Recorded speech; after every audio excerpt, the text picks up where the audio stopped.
Tu verras des gens ennuyeux partout.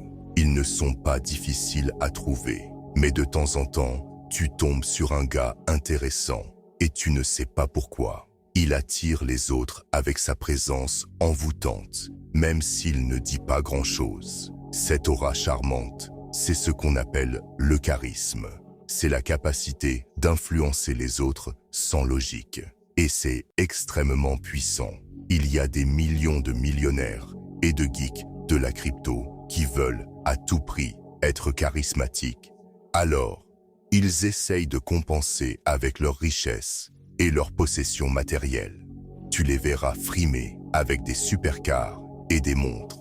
La vérité, c'est qu'aucune somme d'argent ne peut acheter du charisme, car c'est une force intangible qu'il faut apprendre à maîtriser. Et même si tu possèdes ce mystère du charisme en ce moment, tu peux toujours le perdre si tu n'y fais pas attention. Un bon exemple, c'est Conor McGregor. Ce gars était hyper charismatique à son apogée. 2015 was my year. 2016 is also my year. Every year is my fucking year. Mais en devenant plus riche et plus bourré, il a commencé à perdre son charisme complètement et totalement.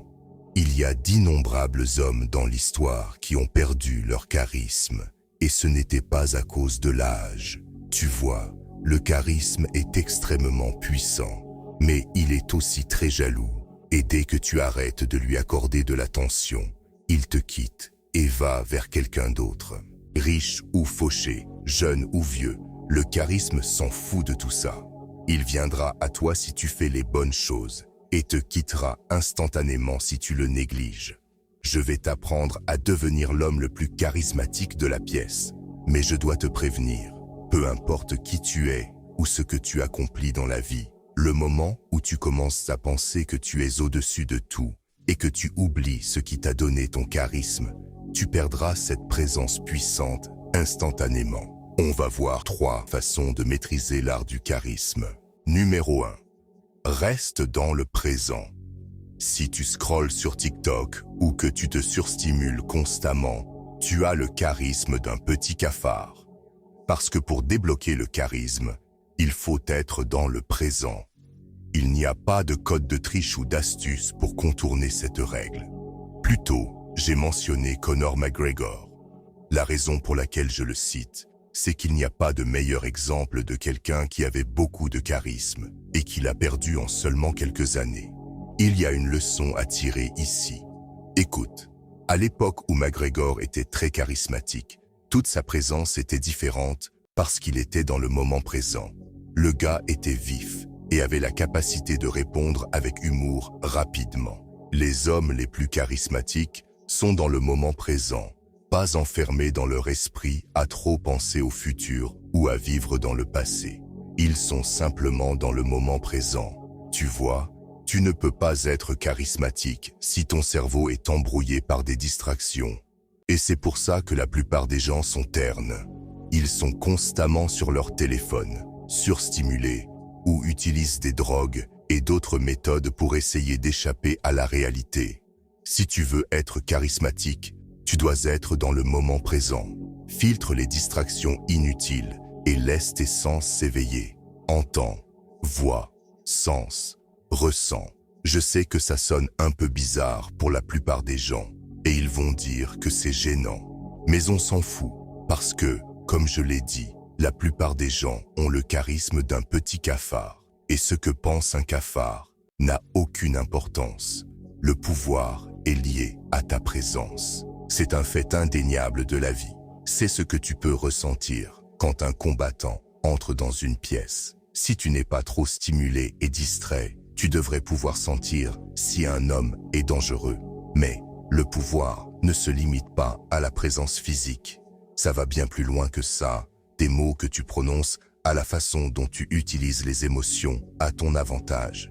Tout ça contribue à une présence puissante. Le pouvoir est un sujet entièrement différent. Donc, on ne va pas en parler maintenant.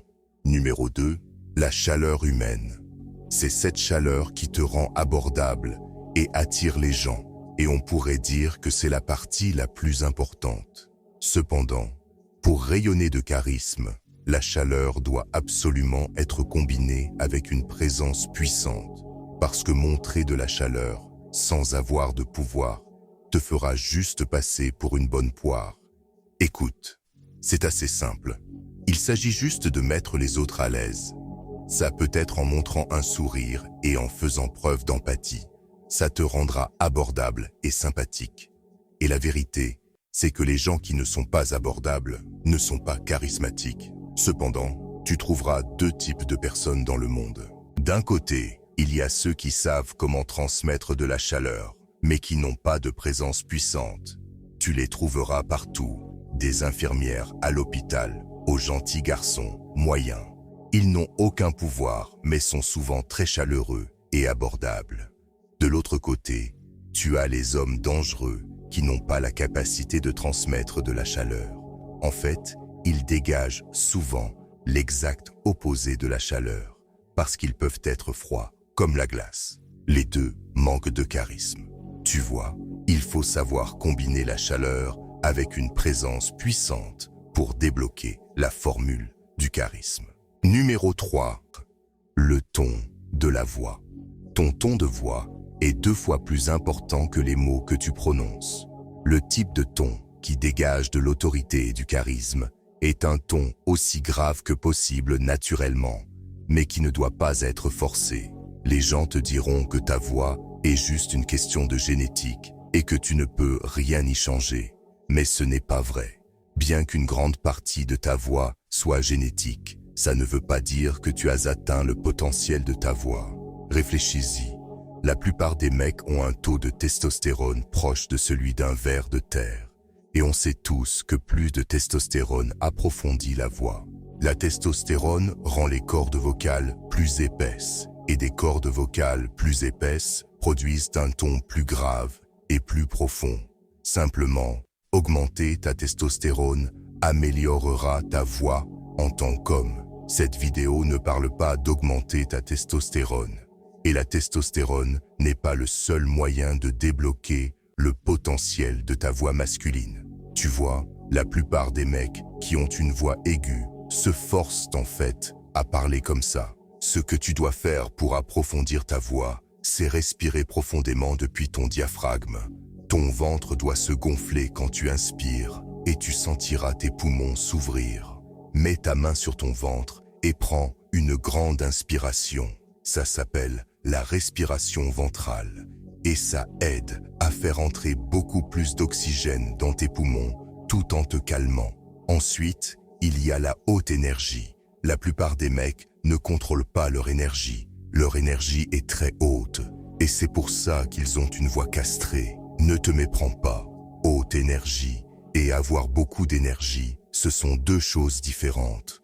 Quand je parle de haute énergie, je veux dire que ton énergie ne descend pas plus bas que ta poitrine, ce qui te rend vite surexcité ou te fait bafouiller avec une voix aiguë pathétique. Encore une fois, ça revient à ta respiration. Ta capacité à respirer plus profondément fera descendre ton énergie dans une partie plus basse de ton corps. Ça te permettra de parler d'un endroit plus ancré, avec une voix plus grave, et ta voix résonnera beaucoup plus avec ton corps. Si tu veux en savoir plus sur comment approfondir ta voix, dis-le-moi dans les commentaires. Je pourrais faire une vidéo complète là-dessus. Si tu veux passer au niveau supérieur dans la vie, n'oublie pas de montrer un peu d'amour en appuyant sur le bouton j'aime et en t'abonnant. À la prochaine.